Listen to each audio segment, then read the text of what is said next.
Hello everyone. आज के session में हम डिस्कस करेंगे पॉलिटी की एक इम्पॉर्टेंट टॉपिक को, जो कि टॉपिक का नाम है आपकी लोकसभा। ये एक ऐसा टॉपिक है कि इस टॉपिक से आपके एग्जाम में एक या दो क्वेश्चंस तो आते ही आते हैं। तो ये बहुत ही कम समय में आपको एक इम्पोर्टेंट टॉपिक को हम कवर कराएंगे। तो स्टार्ट कर लेते हैं हम आज के सेशन को। फर्स्ट क्वेश्चन है आपका, लोकसभा का सदस्य चुने जाने के लिए एक व्यक्ति की न्यूनतम आयु कितनी होनी चाहिए। तो लोकसभा का सदस्य चुने जाने के लिए एक व्यक्ति की जो न्यूनतम आयु होती है वो 25 वर्ष होनी चाहिए। ये किस अनुच्छेद में ऐसा कहा गया है? तो अनुच्छेद 84 खा के अनुसार लोकसभा में निर्वाचित होने के लिए न्यूनतम आयु जो होती है 25 वर्ष हो, और राज्यसभा में निर्वाचित होने के लिए न्यूनतम आयु 30 वर्ष होनी चाहिए। जैसे कि हम लोकसभा में राज्यों को किस आधार पर सीटें आवंटित होती हैं? तो राइट आंसर क्या होगा हमारा?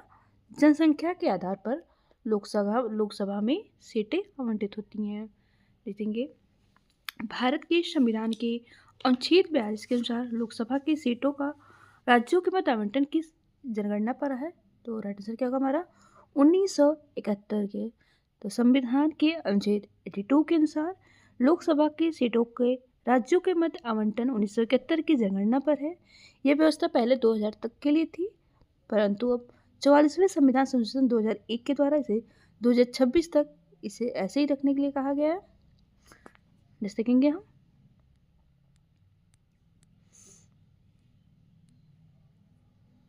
भारत के संविधान में निर्धारित की गई लोकसभा में सदस्यों की अधिकतम संख्या हो सकती है। राइट आंसर क्या होगा हमारा? 550। संविधान के संशोधन में लोकसभा के सदस्यों की संख्या 525 से बढ़ाकर 545 कर दी गई। राइट आंसर क्या होगा हमारा? 31वें संविधान संशोधन के द्वारा।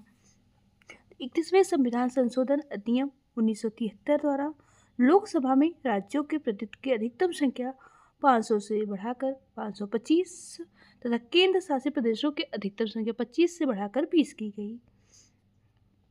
इस प्रकार लोकसभा में कुल निर्वाचित सदस्यों की अधिकतम संख्या 525 से बढ़ाकर 545 कर दी गई। देखेंगे हम लोकसभा की वर्तमान सदस्य संख्या कितनी है? तो से क्या होगा हमारी? 543।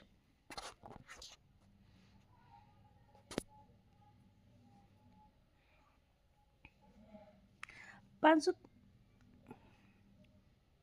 543 सदस्य होते हैं, उसमें 530 सदस्य होते हैं वो राज्यों से, और 20 जो होते हैं केंद्र शासित प्रदेश से होते हैं।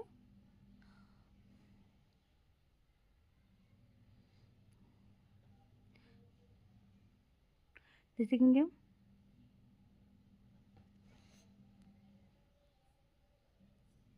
लोकसभा में केंद्र शासित क्षेत्रों का सर्वाधिक प्रतिनिधित्व कितना हो सकता है? रेट से क्या होगा हमारा? 20। देखेंगे भारतीय संविधान के किस अनुच्छेद के अंतर्गत लोकसभा में अनुसूचित जातियों का आरक्षण प्रावधान किया गया है? रेट से क्या होगा? अनुच्छेद 330 के द्वारा। देखेंगे हम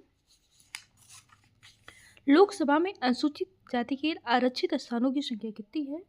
तो आंसर क्या होगा हमारा? 84।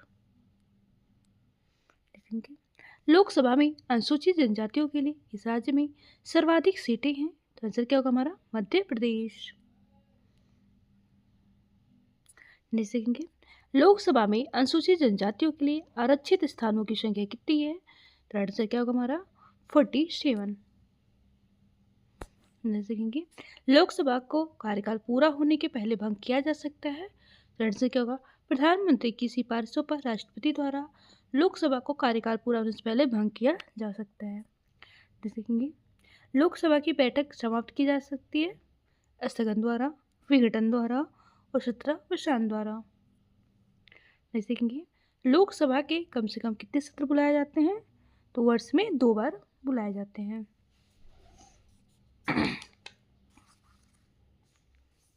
ये जो है अनुच्छेद 85 के अनुसार लोकसभा के एक सत्र की अंतिम बैठक और आगामी सत्र की प्रथम बैठक के बीच 6 माह से अधिक का अंतर नहीं होगा। इस प्रकार लोकसभा के कम से कम वर्ष में 2 बार सत्र बुलाए जाते हैं। देखेंगे लोकसभा का कोरम कुल सदस्य संख्या का कितना होता है?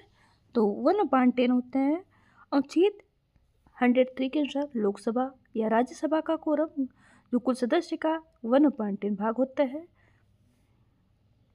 जो मुख्य विपक्षी दल की मान्यता हेतु यही सदस्य संख्या आवश्यक है। देखेंगे कौन सा राज्य सबसे अधिक प्रतिनिधि लोकसभा में भेजता है, तो राइट आंसर क्या होगा हमारा उत्तर प्रदेश। उत्तर प्रदेश लोकसभा और राज्यसभा में दोनों में सर्वाधिक प्रतिनिधित्व भेजता है। लोकसभा में 80 भेजता है और राज्यसभा में 31। देखेंगे लोकसभा का कार्यकाल आपातकाल की घोषणा के दौरान एक बार में 1 वर्ष के लिए बढ़ाया जा सकता है। देखेंगे उत्तर प्रदेश के बाद लोकसभा में सर्वाधिक स्थानों का आवंटन किस राज्य को मिला है, तो राइट आंसर क्या होगा हमारा महाराष्ट्र को। लोकसभा की जो सीटें है उत्तर प्रदेश में वो 80 है और महाराष्ट्र की 48 है। देखेंगे लोकसभा में कितनी सीटें राजस्थान के लिए आवंटित किया गया है, तो ऐसे क्या होगा 25। देखेंगे कौन कौन से राज्यों के शासित प्रदेशों के समूह में लोकसभा सीटें केवल एक सीटें हैं, तो चंडीगढ़, सिक्किम, मिजोरम, नागालैंड, पुडुचेरी, यहाँ की जो लोकसभा सीटें हैं वो एक है। देखेंगे लोकसभा का पहला आम चुनाव कब हुआ था, तो आंसर क्या होगा 1952 में। देखेंगे किस लोकसभा का कार्यकाल लगभग 6 वर्ष का था, तो आंसर क्या होगा हमारा 5वीं लोकसभा का। नेक्स्ट देखेंगे हम 9वीं लोकसभा कब भंग की गई थी, तो आंसर क्या होगा मार्च 1991 में। लोकसभा का नेता कौन है, तो आंसर क्या होगा प्रधानमंत्री। अनुच्छेद 75 से राष्ट्रपति जो है लोकसभा में बहुमत दल के नेता को प्रधानमंत्री पद पर नियुक्त करता है। तो किसी भी सदन का नेता उस सदन का सदस्य ही होता है। यदि प्रधानमंत्री लोकसभा का सदस्य नहीं होता है तो लोकसभा में सदन का नेता किसी वरिष्ठ मंत्री को बना जाता है जो लोकसभा का सदस्य हो। देखेंगे भारत में लोकसभा अध्यक्ष होता है उसे चयनित किया जाता है। इसका जो प्रावधान है वो अनुच्छेद 93 में है कि लोकसभा यथाशीघ्र अपने 2 सदस्यों को अध्यक्ष और उपाध्यक्ष चुनेगी। जब जब अध्यक्ष और उपाध्यक्ष का पद रिक्त होगा तब तक लोकसभा किसी अन्य सदस्य को यथास्थिति में अध्यक्ष और उपाध्यक्ष चुनेगी। देखेंगे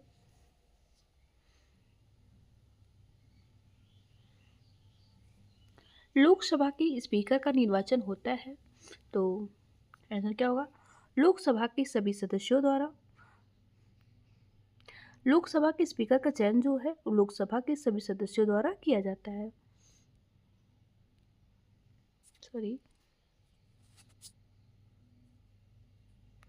कौन अपने पद की शपथ नहीं लेता है, तो आंसर क्या होगा हमारा स्पीकर।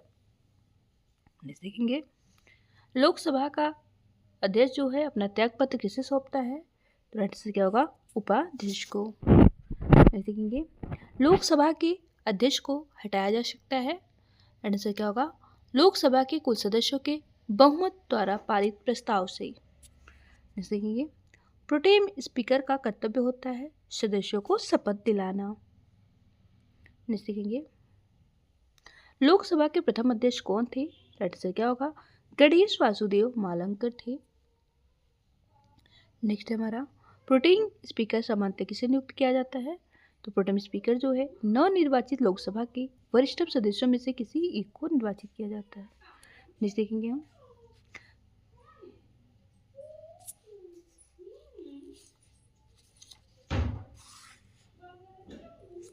प्रथम स्पीकर जिनके विरुद्ध लोकसभा में अविश्वास प्रस्ताव लाया गया था वो कौन थे, तो गणेश वासुदेव मालंकर थे जो कि प्रथम स्पीकर जिनके विरुद्ध लोकसभा में अविश्वास प्रस्ताव लाया गया था। नेक्स्ट देखेंगे हम लोकसभा की प्रथम महिला अध्यक्ष कौन है, आंसर क्या होगा हमारा मीरा कुमार। देखेंगे हम लोकसभा का सचिवालय सीधे नियंत्रित होता है लोकसभा के अध्यक्ष के द्वारा। नेक्स्ट देखेंगे कौन प्रथम जनजातीय लोकसभा अध्यक्ष थे, तो राइट आंसर क्या होगा पी.ए. संगमा।